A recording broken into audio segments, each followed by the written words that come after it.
Nagsimula siyang kumahol sa sahig upang maging isang sikat.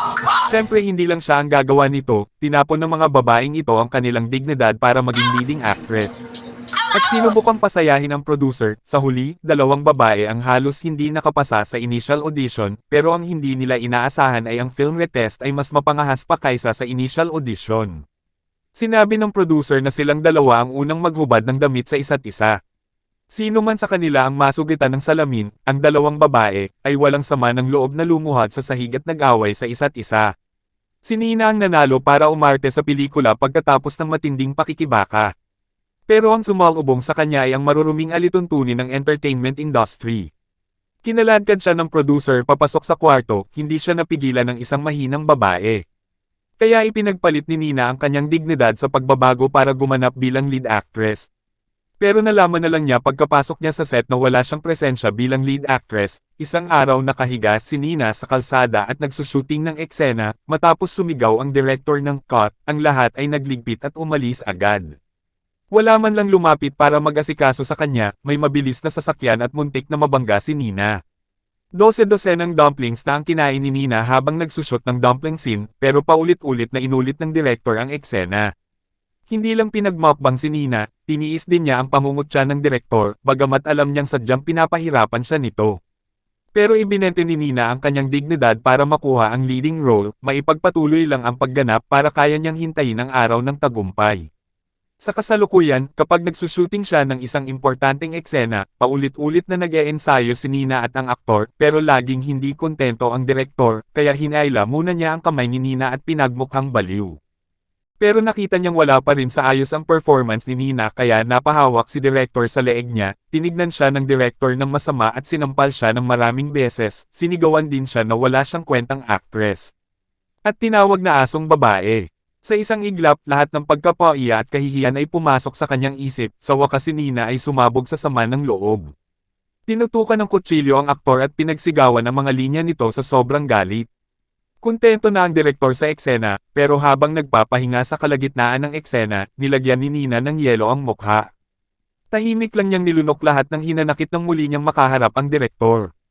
Bagamat galit na galit si Nina sa kanyang ngunit kailangan pa rin niyang pakisamahan ito ng nakangiti. Nang umagang iyon, dinala si Nina sa outdoor shooting site bago pa man siya makapag-almusal. Sinabihan siya ng direktor na habarin ang kanyang coat sa kalagitnaan ng taglamig at pumunta sa dagat na nag-iisa sa isang bangka sa malamig na hangin. Gayunpaman, bago mag-umpisa ang shooting, isang aksidente ang nangyari, isang sasakyan ng pulis ang biglang dumating at sinabi sa kanila na itigil ang paggawa ng pelikula, ang mga tripulante ay agad na tumakbo palayo, si Nina lamang ang naiwan sa bangka. At ang bangka ay biglang nag-apoy, tumalon si Nina sa tubig upang mabuhay, hindi siya marunong lumangoy at kailangan niyang humingi ng tulong. Ngunit walang pumapansin sa kanya. Nagpupumiglas si Nina sa tubig at dahan-daang lumulubog ng mas malalim. Biglang isang pagnanais na mabuhay ang gumising sa kanya. Habang siya ay nabubuhay, maaari siyang magsimulang muli, ngunit ang hindi inaasahan ni Nina ay ang lahat ng ito ay talagang sinadya ng direktor. Ang tunay na pagkalunod na eksena ni Nina ay kinunan, at naging pinakamagandang eksena ng pelikula. Ni hindi nga siya nakakuha ng pagpuri sa direktor. Minsan kapag hindi na ilalabas ang husay sa pag-arte ng isang artista, kailangang pilitin ng artista sa ganitong paraan. Napipilitin lang na ngumiti si Nina pagkatapos malaman na naging box office hit ang ginawa niyang pelikula na may sensitibong paksa. Naging big star si Nina, napili rin siya bilang Best Actress. Pero nung na-interview siya ng mga entertainment reporter, imbes na mag-focus sa galing niya sa pag-arte. Tinanong siya kung paano niya nakuha ang naturang R-rated na pelikula.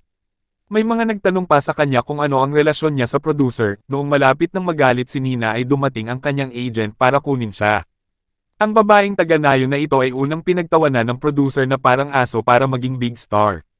Tapos sinampal ng 12 beses ng director in public, sobrang nagsakripisyo si Nina para sumikat.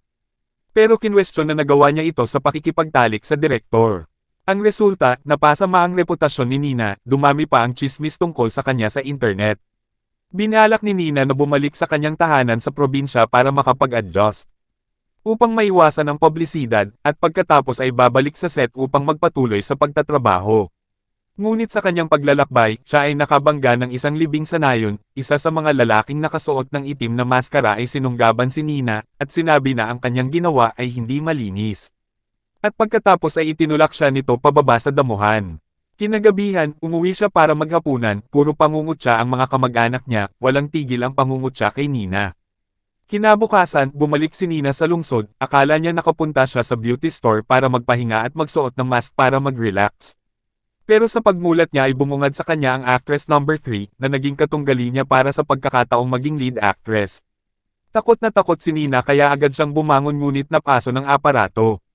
Sa pagkakataong iyon ay inilabas ni number 3 ang kanyang cellphone at pinakita ang video ni Nina na tumatahol na parang aso.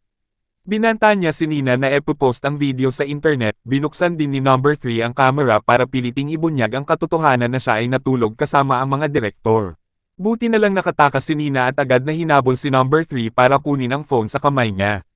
Wala nang oras para magsuot ng damit, tumakbo si Nina sa kalye. Ang mga tao sa gilid ng kalsada ay inilabas ang kanilang mga cellphone para kunan ang eskandalo ng isang sikat na actress. Kung epopost ang video na ito sa internet ay mas patok pa ito kaysa sa pelikula niya. Biglang nagising si Nina, nakahiga siya sa inuupahan niyang bahay, mabuti na lang at panaginip lang pala. Nawala ang dignidad niya at natutong tumahol na parang aso. Pero tinanggal pa rin siya ng producer. Sa huli, ang insidenteng iyon ay nagdulot ng psychological trauma. Kaya buong araw si Nina na nagpapantasya na maging mas malaking bituin. Congratulations, ang entertainment industry ay parang kaakit-akit at makinang sa ibabaw, ngunit ito ay nagtatago ng maraming sikreto sa totoong buhay. Maraming makatutuhanang tukso. Isusuko mo ba ang iyong dignidad para mamuhay ng mas magandang buhay? Well, depende na lang siguro sa tao yan. So hanggang dito na lang po muna tayo mga idol. See you next time.